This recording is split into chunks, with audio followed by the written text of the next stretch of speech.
আসসালামু আলাইকুম সবাইকে, কেমন আছেন সবাই?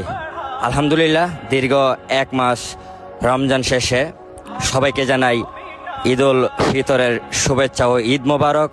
ঈদ মোবারক, ঈদ মোবারক। আপনি সহ আপনার পরিবারকে নিয়ে সুন্দর একটা ঈদ উদযাপন করেন, ঈদের আনন্দ পরিবার সহ অনুভব করেন। সবার প্রতি আমার আন্তরিকতা ও ভালোবাসা রেখে আবারও জানাই ঈদ মোবারক, ঈদ মোবারক, ঈদ মোবারক।